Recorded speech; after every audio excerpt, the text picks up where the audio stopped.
Kalau mamanya sakit, dia perlu menjaga ya di rumah. Atau di rumah sakit. Oke, jadi Ibu harap semuanya sehat. Penting jaga kesehatan supaya tetap bisa semangat dalam belajar. Karena kita ini kan belajar sampai jam 4 sore. Sudah dimungkinkan untuk lelah. Ya. Jadi jaga kesehatan melalui makanan dan minuman atau juga istirahat yang cukup. Nanti pulang sekolah jangan langsung keluyuran, ya kan? Istirahat sebentar, baru kembali melakukan aktivitas dan belajar untuk menyelesaikan tugas-tugas dari sekolah, pekerjaan rumah, ataupun yang akan dipelajari besok.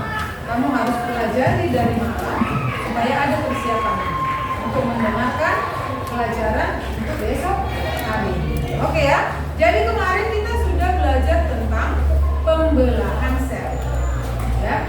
Kemarin kita belajar pembelahan sel. Pembelahan sel itu kan dilakukan melalui dua tahapan, yaitu mitosis dan mitosis dan meiosis. Mitosis dilakukan satu kali tahapan, tapi meiosis dua kali. Itu meiosis 1 dan meiosis 2. Selanjutnya kita ini membahas tentang pewarisan sifat. Apa nak? Pewarisan sifat. Sudah pernah dengar pewarisan sifat? Tidak. Apa kira-kira? Siapa yang tahu apa itu pewarisan sifat? Ya, silakan. Pewarisan sifat ya pemberian sifat genetik.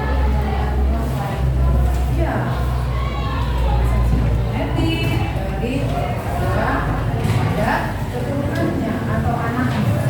Ada lagi satu lagi yang mau kasih pendapatnya? Ada lagi? Nah, untuk ini Ibu ada pertanyaan. Namanya pertanyaan romantik untuk membuka pikiran kita. Tadi sudah Ibu tanya yang pertama ya, yaitu apa yang kamu ketahui mengenai pewarisan sifat. Dan tadi bilang si Samaria bahwasanya pewarisan sifat itu adalah proses untuk menurunkan sifatnya kepada anaknya, ya, induknya kepada atau orang tuanya kepada anaknya. Kemudian yang kedua ini apa keterkaitan antara hereditas dan substansi genetik? Hereditas dan substansi genetik itu satu, dan pembelahan sel. Apa kira-kira hubungannya antara hereditas dan substansi genetik dan pembelahan sel? Enggak hubungannya? Adakah hubungannya? Apa kira-kira hubungannya? Apakah hereditas dan substansi genetik itu dipengaruhi oleh pembelahan sel? Ya. Pembelahan sel itu menyebabkan adanya hereditas. Dengan adanya pembelahan sel, maka bertumbuh dia. Makanya manusia bisa ada kemiripan dengan induknya karena terjadinya pembelahan sel. Kemudian itu sebagai pertanyaan. Kemudian kita lihat dulu apa tujuannya kita mempelajari tentang pewarisan sifat ini. Apa tujuannya nak? Coba baca yang di belakang. Ini nak. Apa tujuannya? Memahami prinsip pewarisan. Oke, coba nak perhatikan ini. Ini ada kata-kata yang akan kamu temukan di pembelajaran pewarisan sifat ini.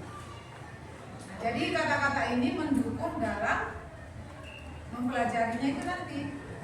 Jadi dari 12 kata-kata ini, adakah yang sudah kamu ketahui? Silakan. Ya, silakan Nak. Hibrid adalah hasil kesilapan antara dua individu yang berbeda dalam jenisnya. Iya, di hibrid itu dua. Jadi persilangan antara dua sifat beda. Dua sifat beda itu misalnya rambut lurus, kulit putih. Tuh, dua sifat bedanya. Bisa ya Nak? Di hibrid. Berikutnya kamu Nak. Pindasilan, proses pertukaran materi genetik antara kromosom homolog selama meiosis. Ya, pindah silang, proses pertukaran kromosom selama pembelahan sel. Oke, lanjut. Ya, silakan. Genotipe, susunan genetik, suatu organisme yang menentukan sifat-sifat. Genotip. Genotip ya. Apa tadi genotip? 1, 2, 3. Susunan genetik suatu organisme yang menentukan sifat-sifatnya. Iya. Lanjut. Kamu Nak yang di depan. Dominan. Ya. Dominan adalah sebagian atau alur yang bentuknya mencukupi atau posesif yang ada bersamanya sehingga sifat dominanlah diekspresikan dan terlihat pada organisme. Bahkan hanya dengan satu alur dominan dominan. Ya. Dominan artinya sifat yang muncul. Singkatnya itu seperti itu. Sifat yang selalu muncul. Dominan dia. Kuat. Kuat sifatnya itu. Itu ya dominan ya, bisa dengan kata-katamu sendiri, tapi intinya itu sifat yang selalu muncul. Sifat yang kuat. Lanjut. Ya, silakan. Posesif adalah sifat berpikir yang ditutup oleh dominan. Baru kelihatan kalau pasangannya sama-sama resesif. Iya. Ini kebalikan dari dominan. Resesif itu berarti sifat yang tidak muncul. Tapi dia bisa muncul kalau kawannya itu resesif juga. Jadi mana yang paling kuat nanti dari antara yang resesif ini, itulah yang muncul. Ya, bisa ya Nak? Oke, lanjut. Ya, silakan. Homozigot adalah kondisi genetik di mana suatu individu memiliki dua alur identik. Iya, homozigot. Homo itu apa? Sama. Zigot yang sama. Artinya kalau dia huruf besar sama huruf besar, huruf kecil sama huruf kecil. Misalnya rambut hitam, H besar dengan H besar itu dominan. H kecil dengan H kecil dia. Itu ya. Homozigot sama. Ya, sifat yang dominan dengan yang dominan, yang resesif dan resesif. Oke, siapa lagi? Silakan. Monohibrid yaitu persilangan dua individu sejenis dengan satu sifat beda yang hanya memperhitungkan satu karakteristik saja. Iya, monohibrid atau satu sifat beda. Satu sifat beda yang disilangkan itu hanya satu. Misalnya rambut keriting atau kulit putih atau kulit black sweet atau rambut coklat, gitu ya. Satu sifat beda atau monohibrid. Ada lagi Nak selain dari yang belum disebutkan? Ya, silakan. Heterozigot adalah individu yang memiliki dua alur berbeda untuk sifat tertentu yang diwariskan dari masing-masing kromosom. Iya, heterozigot. Heterozigot itu berarti dua alel yang berbeda. Dua alel yang berbeda. Misalnya H besar dengan H kecil, kan? B besar dengan B kecil. Itu ya heterozigot. Enggak sama dia. Enggak sama alelnya. Ya, H besar, H kecil. B besar, B kecil. T besar, T kecil. Itulah untuk heterozigot. Ya, siapa lagi? Ya, silakan. Fenotip yang pengeluaran bisa dilihat contohnya rambut, keriting, tinggi badan, dan makanan. Iya, fenotip itu adalah ciri yang dapat dilihat dari luar. Ya, ciri yang dapat dilihat dari luar. Contohnya tadi itu rambut lurus. Kalau fenotipnya rambut lurus, maka genotipnya kita bikin misalnya L besar. Kalau badannya tinggi misalnya fenotipnya itu. Kalau tinggi dia fenotip. Genotipnya adalah T besar. Itu ya, bisa ya. Pokoknya yang kelihatan, sifat yang kelihatan itu yang fenotip. Kalau genotip tadi yang gennya yang tidak kelihatan. Ya. Ada lagi? Ya, silakan. Mutasi perubahan dalam urutan DNA yang dapat menyebabkan perubahan sifat. Ya, perubahan apa namanya? Perubahan gen yang bisa menyebabkan sifat yang baru, mutasi. Jadi ada mutasi yang menyebabkan penyakit. Ya, mutasi ya. Ada lagi? Ya, silakan.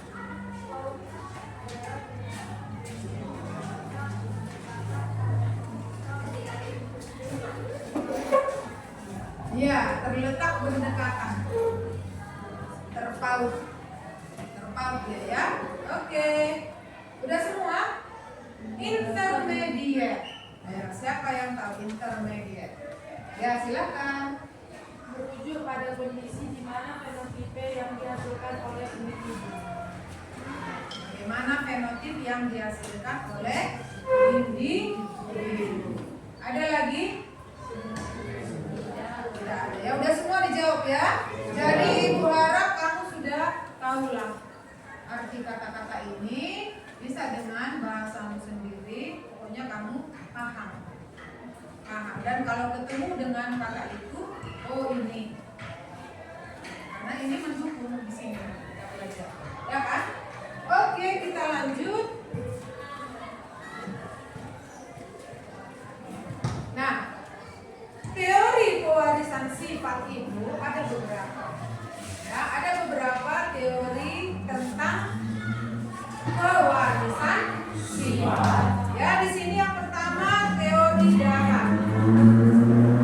Apa teori darah ini? Ya, pewarisan sifat yang dibawa oleh darah. Karena semuanya kita ini ada sifat-sifat itu yang dibawa oleh darah. Ada sifat-sifat yang muncul setelah kita tumbuh, setelah kita lahir.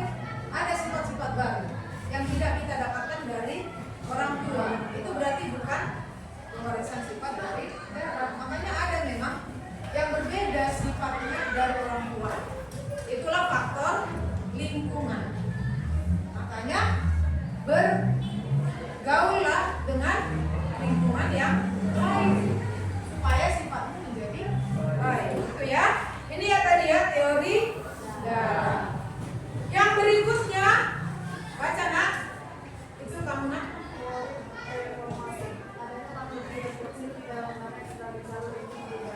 Ya, adanya makhluk kecil di dalam kami sebagai calon individu. Memang adalah makhluk kecil di dalam kami. Itulah nanti yang membelah menjadi individu. Oke. Yang berikutnya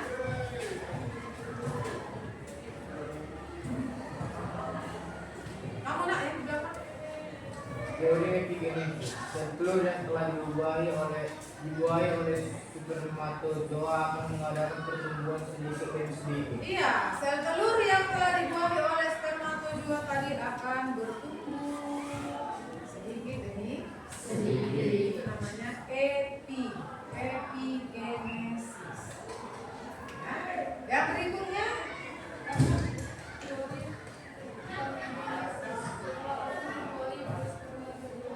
Maka dalam hukum terdapat muskulasi tubuh tali ovum dibuahi spermatozoa maka akan betul. Ya, saling mendukung. Saling mendukung ya. Oke, yang terakhir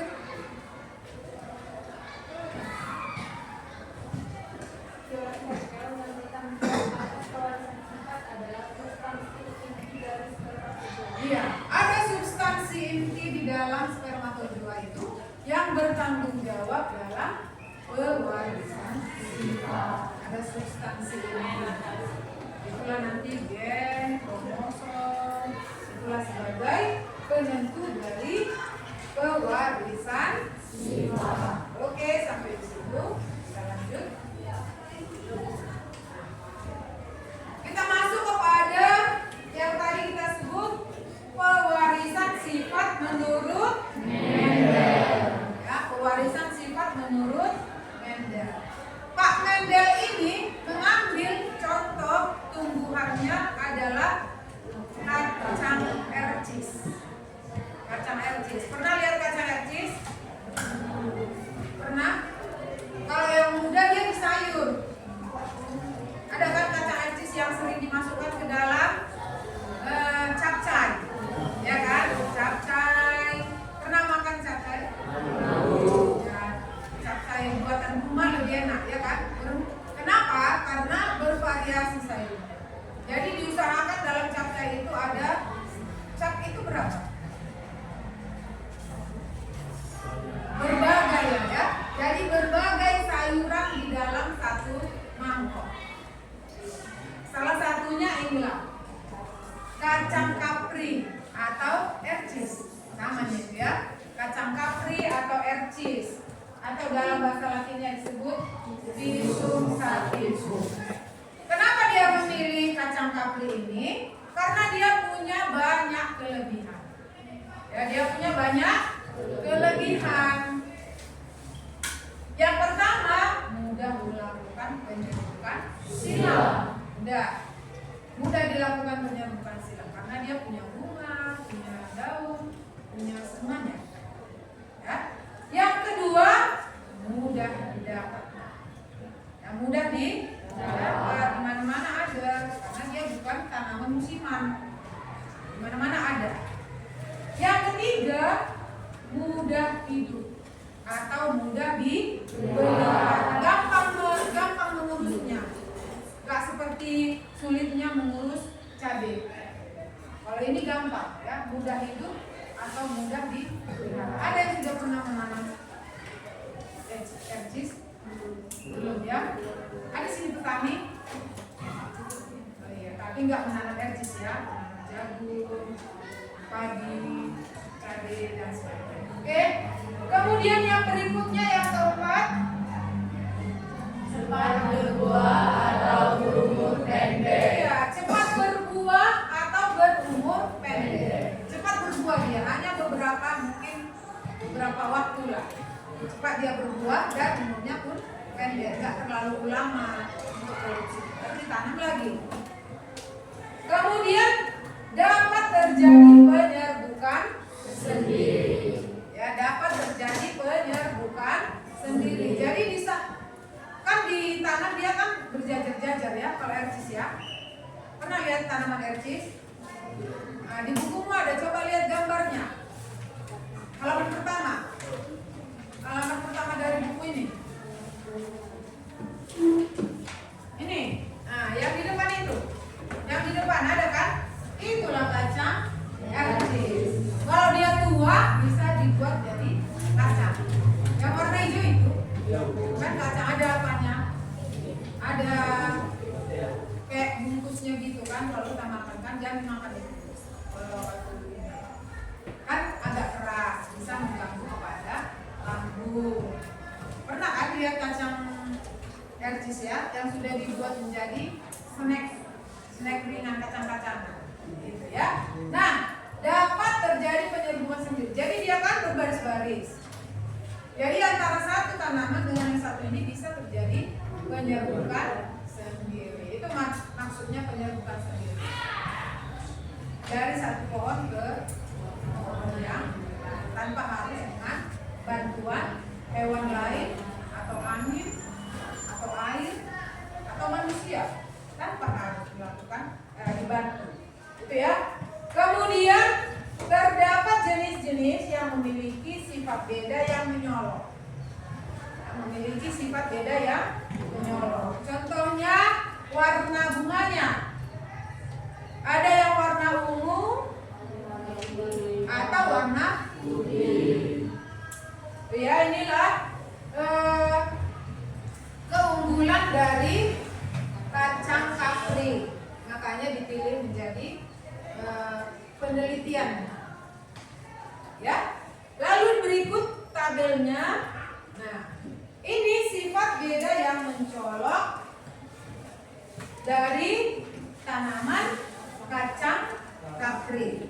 Ya, mulai dari bentuk bijinya, warna bijinya, warna bunga, sifat bunga, kulit, buah muda, letak bunga, dan tinggi batang.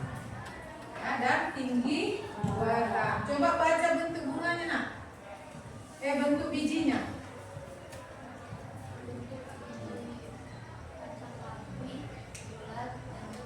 Ya, ada dua jenis bentuk bijinya. Ada yang bulat, ada yang itu. Lanjut, nak. Warna bijinya. Kenapa? Oke, kamu. Ya. Warna bijinya kuning dan hijau. Ya, warna bijinya ada yang kuning, ada yang hijau. Jadi mudah dia apa? Kita pilih aja misalnya arcis berbiji kuning, disilangkan dengan arcis berbiji hijau. Jadi gampang dia kan? Satu jenis dia kan? Oke, lanjut. Warna bunga ada ungu dan putih. Ya, ada yang warna ungu, ada yang warna putih. Oke, lanjut. Ya, sifat kulitnya itu ada yang halus dan ada yang kasar. Lanjut, belakang. Buah muda ada yang hijau, ada yang kuning. Ya, buah mudanya pun, buah muda ada yang hijau dan ada yang kuning. Makanya pernah lihat kacang kapri yang warna kuning? Nah, yang hijau yang sering ya. Tapi ada. Lanjut. Letak bunga di ketiak dan di ujung. Ya, letak bunganya ada yang di ketiak dan ada yang di ujung. Itulah kalau di ketiaknya inilah. Ini ketiaknya. Sini maksudnya ya. Kalau di ujung ini. Di ujung dia. Di ujung dari apanya itu? Tangkainya itu di ujungnya ya. Oke, lanjut. Tinggi batangnya 2-2,5 meter dan 25-50 cm. Iya, ada yang tinggi, ada yang pendek, ya kan? Ada yang 2-2,5 meter, dan ada yang hanya 25-50 cm. Inilah sifat beda yang kontras dari si kacang kapri, sehingga dia mudah disilangkan. Kan ada si tanaman yang hanya punya bunga warna putih aja dia bunganya. Ada yang hanya warna merah bunga. Ini bervariasi, ada sifat beda yang berbeda ya. Itu ya. Lalu kita lanjut dengan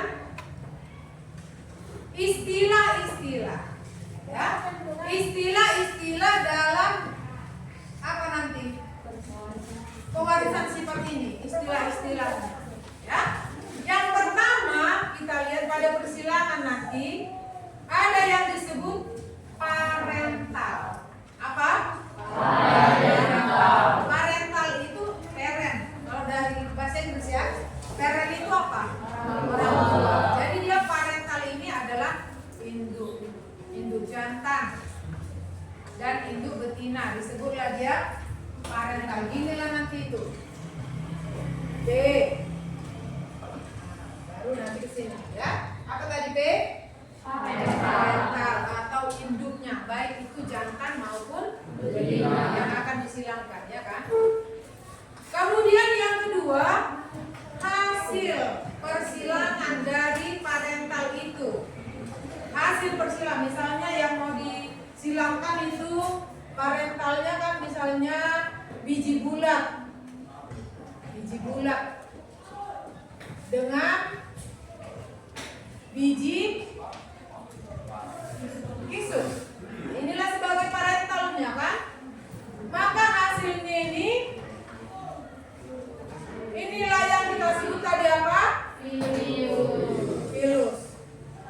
Filus atau filial, sama lagi keturunan pertama dari induk. Itulah ya. Apa namanya tadi? Filius.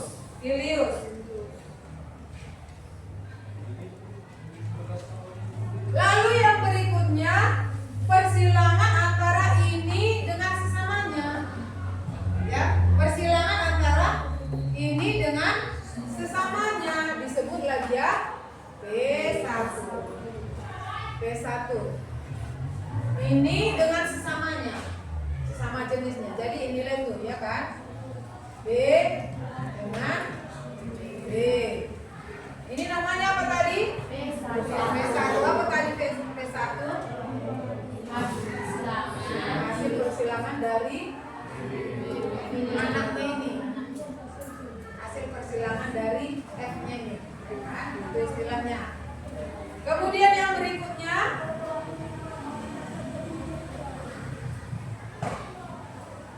nah, persilangan antara ini nanti dengan ini ada lagi P2. Apa tadi P2? Persilangan antara ini dengan ini nanti lagi. Apa hasilnya? Disilangkan lagi. Itulah namanya P2. Oke. Nah, ini tadi sudah ada ya, genotip ya. Apa tadi genotip? Sifat yang tidak berupa gen dia. Sedangkan fenotip adalah sifat yang tampak, yang kelihatan. Ingatlah ya, jangan bertukar. Pokoknya genotip dia itu berupa gennya. Gennya misalnya ini B besar, B kecil. Fenotipnya berarti bijinya besar, atau biji bulat, atau biji keriput. Itu yang fenotip. Oke.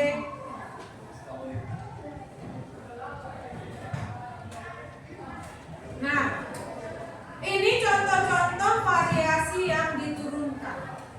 Variasi makhluk atau manusia yang diturunkan. Contohnya di sini pipi. Kita ambillah beberapa contoh ya. Pipi yang dominan berlesung pipit. Ada simbol lesung pipit tuh. Ada ya.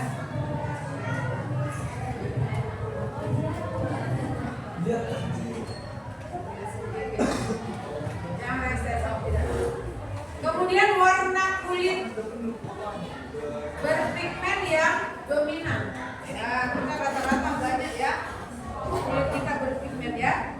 Tapi ada juga yang tidak berpigmen atau disebut ya albino. Albino itu tidak punya pigmen. Makanya tubuhnya itu jadi putih. Tapi putih itu nggak bagus karena dia selaputnya juga putih, maka dia sulit untuk mendapatkan cahaya. Sulit dia kalau berada di luar ruangan atau kena cahaya gini langsung silau dia. Itu juga apanya itu memang penyakit ya, tapi memang jarang ditemukan. Makanya disebut ya resesif, tidak berpigmen ya.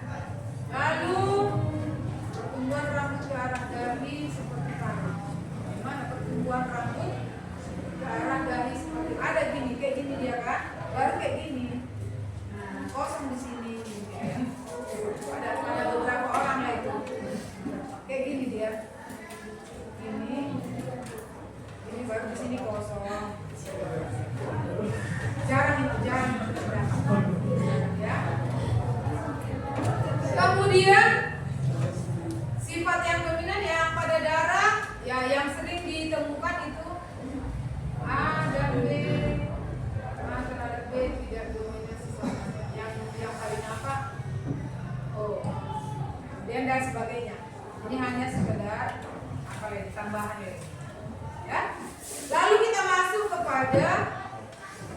persilangan. Ya, persilangan monofisik atau satu sifat beda. Satu sifat beda. Nah, kita lihat tadi misalnya ini, contohnya kan parentalnya, orang tuanya atau induknya. Disilangkan antara batang tinggi. Kalau tinggi itu kan batangnya ya. Batang tinggi dengan batang pendek. Ini lihat tuh. Tinggi ini homozigot. Ini tinggi yang homozigot. Ini tinggi yang resesif. Ya, resesif dia jadi muncullah pendek. Ini resesif ya. Homozigot resesif. Sama juga ini pun homozigot, tapi dia resesif. Ini homozigot dominan. Ya, homozigot dominan. Maka gametnya adalah T besar dengan D kecil. Lalu bagaimana hasilnya? F1-nya ya inilah. Ini dan ini perpaduan ini dan ini dapatlah ini. Atau tinggi heterozigot. Ya, tinggi heterozigot. Jadi sudah ada sifat di tubuh kita itu pendek, makanya yang tinggi itu pun sebenarnya mau ada sifatnya pendek. Jadi mungkin bisa muncul pada anaknya. Kan adanya ya, orang tuanya tinggi, anaknya pendek. Atau orang tuanya pendek, anaknya tinggi. Sama dengan saya. Kami sama bapak ini pendek segini, semekor. Anak saya tinggi. Jadi memang ada dalam diri saya itu sifat tinggi, tapi nggak muncul dia, nanti muncul pada keturunan berikutnya. Itu dipengaruhi oleh ya, seperti itulah ini. Kayak kamu misalnya rambut, walaupun rambutmu keriting, nah, bisa saja di dalam tubuhmu itu ada gen rambut lurus. Jadi nanti carilah pulangnya pasangannya rambutnya lurus, biar muncul sifat itu. Janganlah cari keriting. Nanti yang kalau keriting sama keriting pasti jadi itulah seleksi alam lah itu. Tapi ada sifat itu di dalam tubuhmu. Kita tidak nampak. Itu namanya carrier. Carrier itu membawa. Jadi bisa muncul pada keturunan kita ya. Inilah. Ini lalu disilangkan antara F1 sesamanya. F1 sesamanya. Nilai itu ini dengan ini. Maka gametnya adalah ini. B besar, T kecil. B besar, T kecil.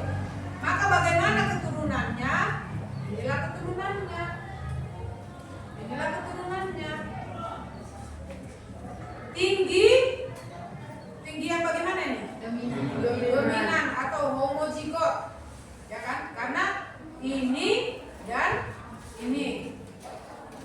Baru ini dan ini. Berarti ini tinggi heterozigot. Tinggi heterozigot. Jadi kalau ini disilangkan dengan yang pendek, pastilah muncul tinggi heterozigot dan pendek, ya kan? Pastilah muncul. Gak mungkin lagi dia tinggi yang dominan, yang homozigot, gak mungkin karena genotipnya udah beda itu kan, T besar T kecil dengan T kecil. Lalu ada lagi ini dan ini, inilah hasilnya. Tinggi heterozigot. Nah muncul satu pendek. Inilah tadi yang kita bilang, Pak.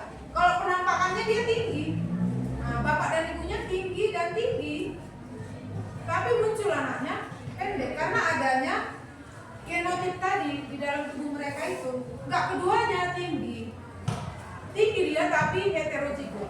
Maka muncullah di sini pendek karena perpaduan antara itu ya, bisa ya. Nah, perbandingan fenotipnya beda fenotip dan genotip. Fenotipnya itu kan ini kan tiga sama sifatnya kan. Sifat yang kelihatannya ini kan. Tinggi dia 3, nilai itu 1, 2, 3, ya kan? Sedangkan yang pendeknya 1, inilah. Ini untuk fenotip. Untuk genotip sesuai dengan gennya. T besar T kecil berapa? T besar berapa? 1. T besar T kecil berapa?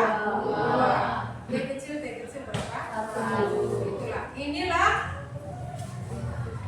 genotip. Inilah genotip mana? Ini genotip ya. Oke ya, bisa. Itulah contoh persilangan monohibrid. Nah udah, karena udah agak-agak ngantuk, kita ice breaking dulu. Berdiri.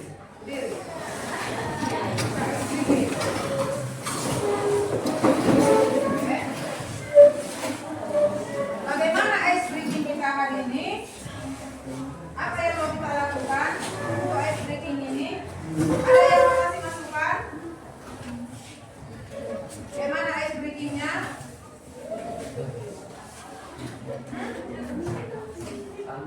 Bagaimana ice breakingnya?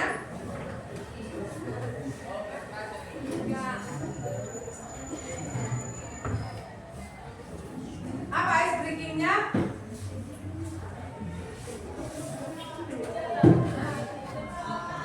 Dengan menggunakan jari lah kita ya. Tutup matanya, angkat tangannya, angkat tangan, menyerah gini. Menyerah, udah, angkat tangannya. Kemudian kalau ibu bilang tutup kepala tangannya, kemudian ibu bilang kalau jempol tunjukkan 2 jempolnya, ya, tutup matanya, kemudian ibu bilang clicking, jempol, clicking, telunjuk, clicking, jari manis, nah, jempol, jari tengah, selesai ya kan? Jari clicking, oke, jempol, jari tengah, oke, mantap. Berarti kamu masih normal, masih bisa menggerakkannya. Cuman agak sulit tadi kalau jari manis ya. Berarti kamu masih sehat, ya kan? Tidak ada asam urat dan tidak ada pengapuran. Pengapuran kan sudah sulit digerakkan. Oke, untuk itu lanjut lagi. Nah, berikutnya kita akan berdiskusi kelompok. Kita membentuk kelompok, hitung dari sini sampai 6. 3,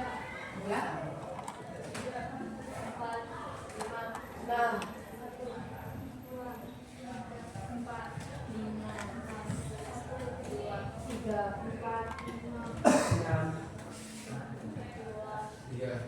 4, 5, 6. 2. Oke. Bergerak dengan cepat dan jangan berisik. Nomor 1 di sini. 1, 2, 3, 4, 5, 6. Ya.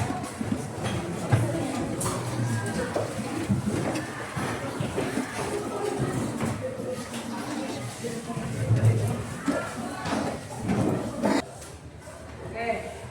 Lanjutan dari yang tadi, Ibu mau kasih tunjuk di sini bagaimana gen yang dihasilkan dari tadi kan kita satu sifat beda ya, monohibrid ya.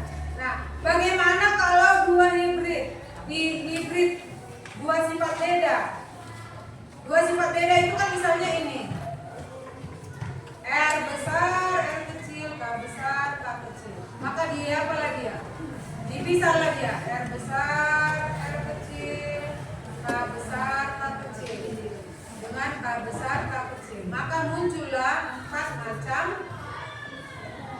gen, yaitu apa ini?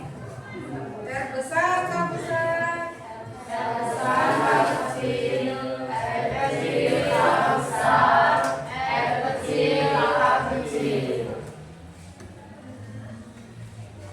Nah, begitulah kira-kira. Nanti kita lanjutkan ini. Kemudian kita lihat ini untuk yang dihibrid. Tadi kan monohibrid ya, ini untuk yang dihibrid. Dua sifat beda.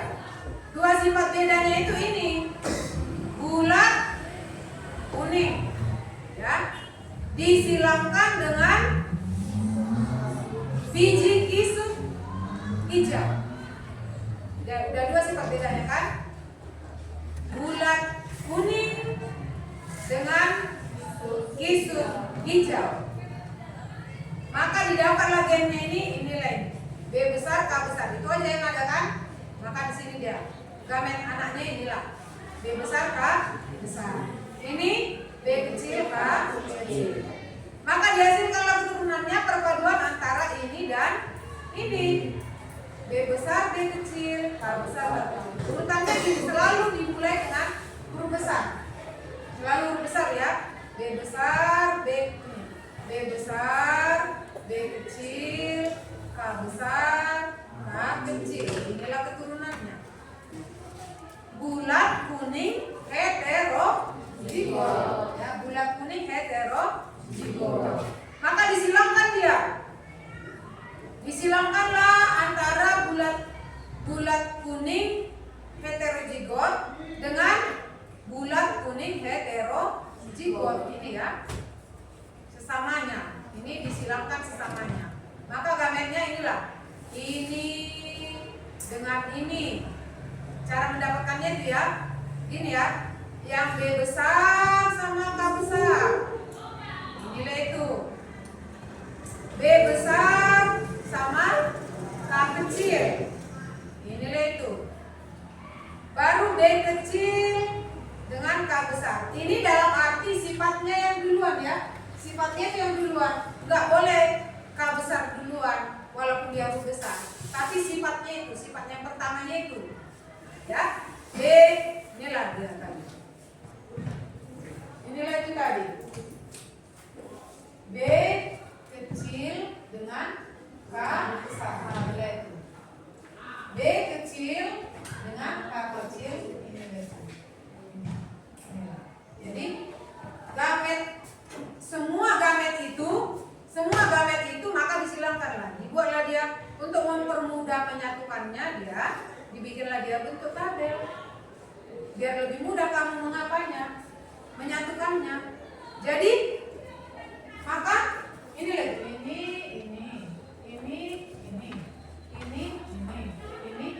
Demikian juga di sini. Ini dan ini. Maka disatukanlah mereka. Ini dengan ini. Ya kan? Ini dengan ini. Ini dengan ini. Ini dengan ini. Demikianlah seterusnya. Demikian seterusnya sampai ditemukan rasio genotip. Yang genotipnya artinya gennya sama. Yang gennya sama. Misalnya seperti ini. Yang B besar, yang ini. Misalnya.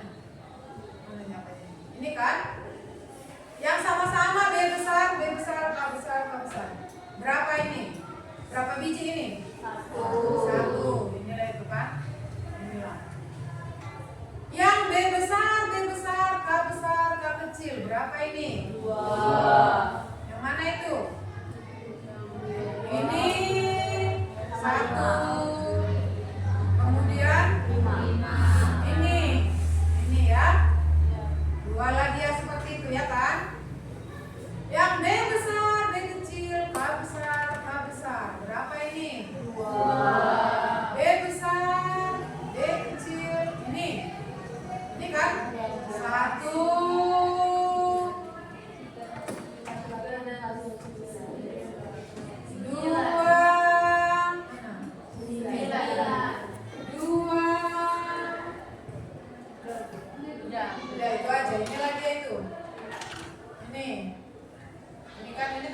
ini tadi ya. Ini dua lagi ya. Baru B besar, B kecil, K besar, K kecil. Ini 1, 7, 2, 10, 3, 4. Ulang. Demikian seterusnya. Ini. Jadi rasio genotip untuk dua sifat beda yang heterozigot ini itu inilah. Ya. Yang genotipnya. Ya kan? Genotipnya itu yang berupa gennya. Setiap beda ininya, beda K besar sama K kecil ini kayak ini kan? K besar sama K kecil sama K besar dan K besar. Udah beda itu. Udah beda gennya itu, ya kan? Tapi kalau di fenotip sama itu. Kalau di fenotip dia sama. Contohnya tadi ini. Kalau B besar dengan K besar dia biji bulat kuning. Itulah ya. Bulat kuning berapa? 1, 2, 3, 4.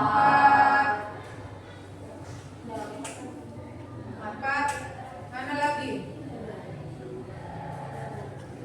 Di sini kita lihat. Sini kita lihat. 1, 2, 3, 4, 5, 6, 7, 8, 9. 9 yang seperti itu. 9 yang bulat kuning.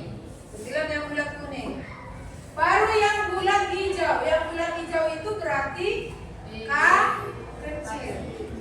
K kecil. Ya, K kecil. Yang mana bulat hijau? Yang pokoknya yang K kecil ya. Ini 1, 2,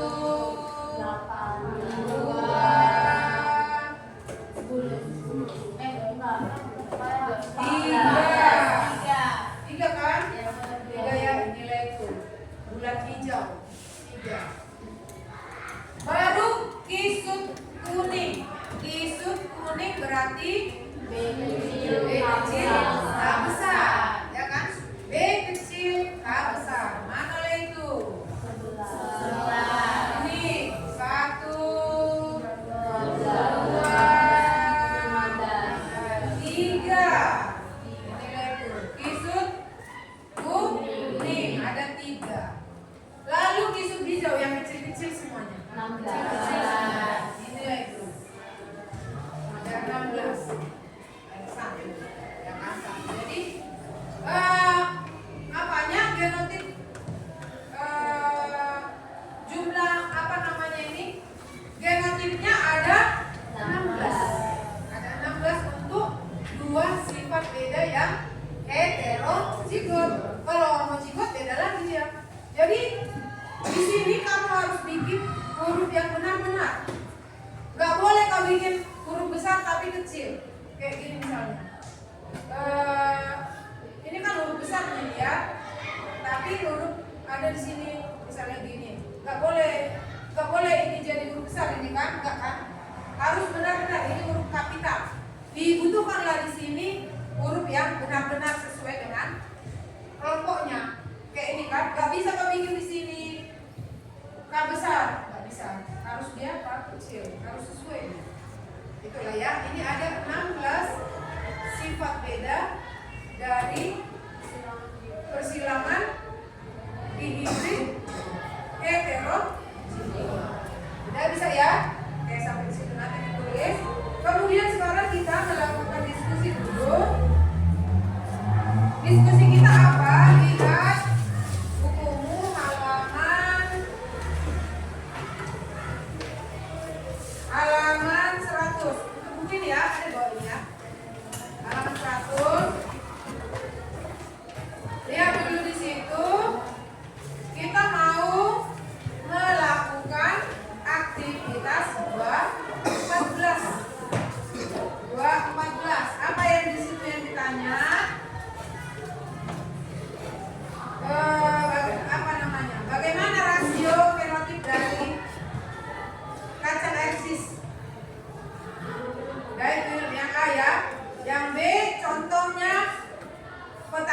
manggis, menyilangkan, manggis yang berbuah manis dan asam. Bagaimana kemungkinan keturunannya? Baru yang C, dengan dua sifat beda. Ya, dengan dua sifat beda, batang tinggi dan buah manis disilangkan. Bagaimana kemungkinan keturunannya? Udah, setelah kamu jawab itu nanti yang kedua bisa kita tes cross dengan kawan dari kelompok yang lain. Udah ngerti pertanyaannya, nak? Ngerti ya? Halaman 100 ya? Oke, coba sekarang kerjakan. Berdiskusi dengan kawannya ya. Oke. Jadi karena diskusi kelompoknya sudah selesai, kita mau bacakan hasilnya. Dimulai dari jawaban untuk yang A. Silakan kelompok 4.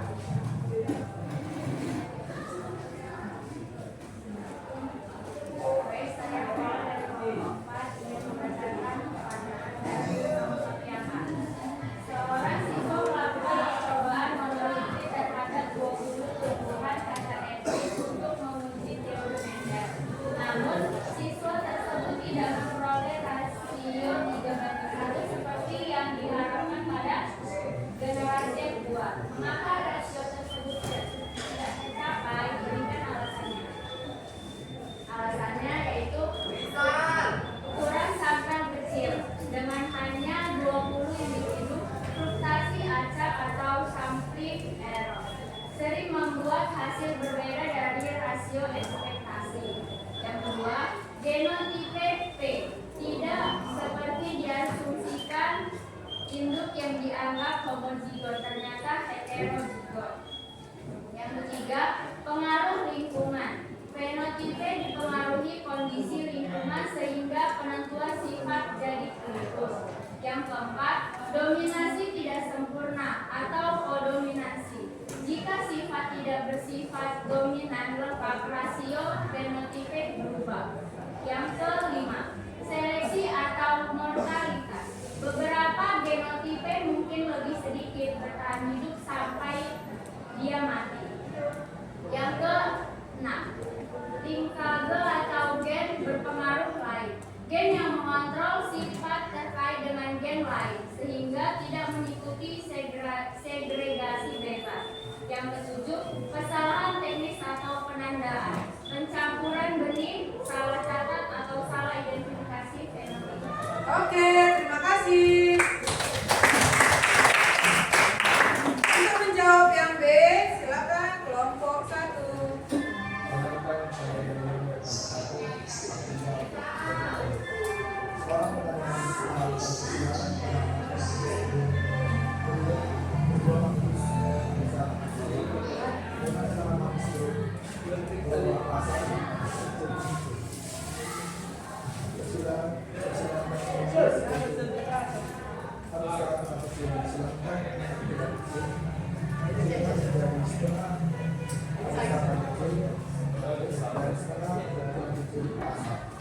Jadi 40% manis dan 20% asam. Terima kasih. Seluruh 1 Oke, terima kasih.